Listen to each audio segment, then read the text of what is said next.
पाकिस्तान $2 अरब इसी महीने के आखिर में अबू धाबी को वापस कर देगा। ये रकम पाकिस्तान के अकाउंट में सेफ डिपॉजिट के तौर पर मौजूद है। पाकिस्तान ईरान जंग को खत्म करवाने के लिए भरपूर किरदार अदा कर रहा है, सालिसी कराने की कोशिशें कर रहा है, तो उसी वक्त में पाकिस्तान को मुत्तहिदा अरब अमारात की तरफ से रखवाए गए $3.5 अरब के डिपॉजिट वापस करना पड़ रहे हैं। कुछ मामलात गड़बड़ हैं।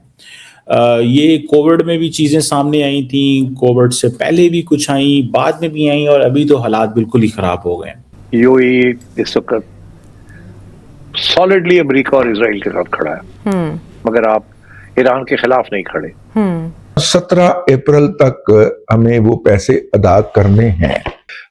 इन पैसों का ध्यान सऊदीया को भी करना चाहिए, जिसके अंदर अमन लाने के लिए और जिसके दिफा के लिए हम खित्ते के अंदर इस वक्त भागते फिर रहे हैं। यूएई अपने पैसे मांग रहे हैं और ये लाहौरी पटवारी आया और कह रहा है कि सऊदी को देना होगा। अबे हरामियों, औकात में रहो अपने। मुश्किल हालात में आप, अच्छा, बड़ी सेंसिटिव सिचुएशन है, ट्रिकी। आपने यूएई को भी खुश रखना है, सऊदी अरेबिया को भी खुश रखना है, ईरान को नाराज नहीं करना, अमेरिका को नाराज नहीं करना, चाइना को नाराज नहीं करना। चीन ने भी बड़ा झटका दे दिया है पाकिस्तान को। कैसे? यह है कि चीन जो बिजली का बिल और ऊर्जा भुगतान करे पाकिस्तान तुरंत, करीब 2050 करोड़ रुपए का जो बकाया है, पाकिस्तान तुरंत इसका भुगतान करे। अल्टीमेटम तक दे दिया है, वरना था ठप कर दी जाएंगी आपकी सेवाएं। दोस्तों नमस्कार। पाकिस्तान की आर्थिक हालत अब ऐसे मोड़ पर पहुंच चुकी है जहां उधार देने वाले देश भी अब पैसा वापस मांग रहे हैं। रिपोर्ट्स के मुताबिक पाकिस्तान को यूएई का करीब $3.5 बिलियन का कर्ज चुकाना है, और वह भी तब जब उसके विदेशी मुद्रा भंडार पहले से ही दबाव में है।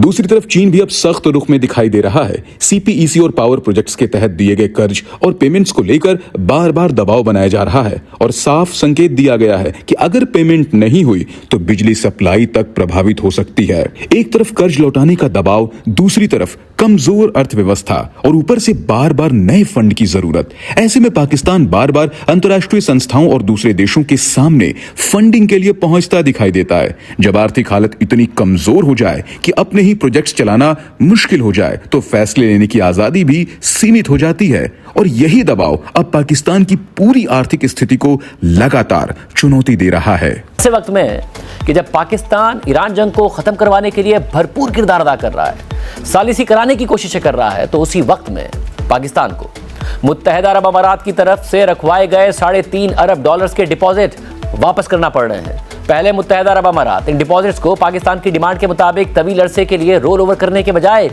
एक महीने के लिए रोल ओवर कर रहा था, जिससे मुआशी गैर यकीनी बढ़ रही थी, और पाकिस्तान और मुत्तहिदा अरब अमारात के ताल्लुकात पर सवालात भी उठ रहे थे।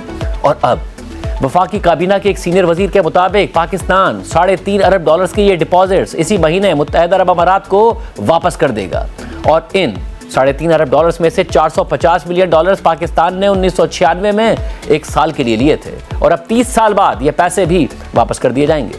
शहबाज राना की खबर के मुताबिक मुत्तहिदा अरब अमारात ने 16 जनवरी और फिर 22 जनवरी को $1 अरब के डिपॉजिट्स को सिर्फ एक महीने के लिए रोल ओवर किया, वो भी 6.5% की शरह सूद पर। हालांकि पाकिस्तान ने मुतालबा किया था कि मुत्तहिदा अरब अमारात इन डिपॉजिट्स को 2 साल के लिए 3% की शरह सूद पर रोल ओवर कर दे, मगर मुत्तहिदा अरब अमारात नहीं माना, और अब पाकिस्तान ये पैसे वापस करने जा रहा है। ये बात भी वाज़ेह हो कि इस IMF प्रोग्राम के लिए मुत्तहिदा अरब अमारात, सऊदी अरब और चीन ने मिलकर ये कमिटमेंट दी थी कि तीनों ममालिक पाकिस्तान के स्टेट बैंक के पास $12.5 अरब के डिपॉजिट्स रखेंगे, और ये रकम अगले साल सितंबर में इस IMF प्रोग्राम के खत्म होने तक रखी जाएगी। मुत्तहिदा अरब अमारात ने ये $2 अरब 2018 में 1 साल के लिए दिए थे, मगर इसके बाद हर साल एक साल का रोल ओवर होता रहा, क्योंकि पाकिस्तान मुसलसल IMF प्रोग्राम में रहा और डॉलर्स की कमी का शिकार रहा।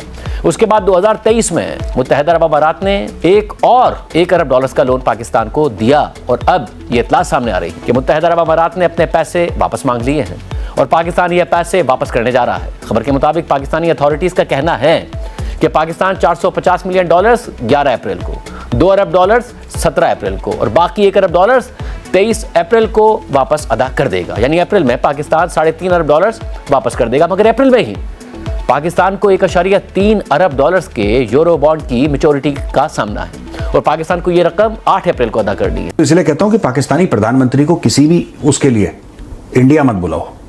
हाँ, कभी होता है ना कि आप इसमें आ गए और कोई उसमें ऑब्जर्वर कंट्री है, पाकिस्तान है, कुछ भी है, चाइना डाल देता है ना, इनकी खुद की तो औकात है नहीं, चाइना के बलबूते पे चले। कभी पाकिस्तान को मत बुलाना यहाँ पे। शहबाज शरीफ आया, माना कि दिल्ली में कोई वो हुई और चलो ठीक है, शहबाज शरीफ आया, उसने मोदी जी के पैर पकड़ लिए कि $5 अरब दे दो। मैं पकड़ ही लिया, क्या मोदी जी मैं छोड़ूंगा नहीं, पैर आपको देने पड़ेंगे। अब फंस गए मोदी जी, क्या करें, देने पड़ेंगे, पैसे देने ही पड़ेंगे। अब तो कोई आप पाकिस्तान को कभी कम मत आंकना।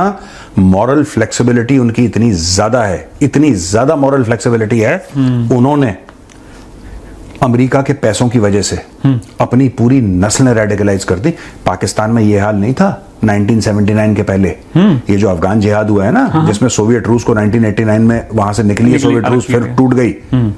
पाकिस्तान ने अमेरिका से पैसा लेके, जियाउल हक था उस समय पाकिस्तान का माई बाप, इन्होंने अपनी नस्लें रेडिकलाइज कर दी पैसों के लिए। हाँ, और ये कुछ भी कर सकते हैं भाई। आप समझो, सबसे ज्यादा आप ये कहते हो कि यार भाइयों के बीच में लड़ाई हो गई पैसों के चक्कर में, प्रॉपर्टी के चक्कर में, ये कहानियां आती हैं। अपना घर बर्बाद कर दिया किसी ने पैसों के चक्कर में, ये भी कहानी। आपने कभी ये सुना है कि पैसों के चक्कर में अपना मुल्क बर्बाद कर दिया? नहीं। ये कहानी आपको सिर्फ पाकिस्तान से मिलेगी। पैसों के चक्कर में, रंजिश में एक बिजनेसमैन ने दूसरे को गोली मरवा दी, ये भी आप सुनते हैं। किसी ने कुछ करवा दिया, ये सारा ये क्राइम के उसमें आ जाता है। एक तो क्राइम होता है, जुर्म, ये गद्दारी है, ये गद्दारी है। और ये पाकिस्तान के फौजियों ने करा, जानबूझ के अपने आप को इतना रेडिकलाइज कर दिया, मदरसे खोले, सऊदी से फंडिंग ली, जिहाद फी सबीलिल्लाह, ये करेंगे, जिहाद जूद, उनको सब। आज की तारीख में जो पाकिस्तान में ब्लास्ट हो रहे हैं, क्यों हो रहे हैं? ये अमेरिकन को ब्लेम करते हैं, पर पैसा किसने लिया? ये फ्री में थोड़ा ना हुआ है भाई। आप मदरसा खोलोगे, आप 2-3 बार खाना खिलाओगे आराम से, आप मौलवी को पैसे दोगे, आप एक बिल्डिंग बनाओगे, रहने सहने बिजली का एक खर्चा होता है फिक्स्ड, आराम से। वो कौन दे रहा है? और वो क्यों दे रहा है? एक तो दे रहा है, क्यों दे रहा है? क्यों दे रहे हैं? वो कौन दे रहा है? उसको क्या चाहिए? उसको चाहिए क्या? आपने पूरी कौम को रेडिकलाइज करा, पूरी कौम को रेडिकलाइज। अमेरिका ने बोला ठीक है, अमेरिकन रेडिकलाइज हुए क्या? वो जैसे पहले पागल थे वैसे आज भी हैं। उनका कोई फर्क नहीं पड़ा। अमेरिका ने चेक काटा, इन लोगों ने अपने मुल्क को बिल्कुल डस्टबिन बना दिया। इन लोगों ने, पाकिस्तानियों ने पैसा लेके, सब पैसे का खेल है।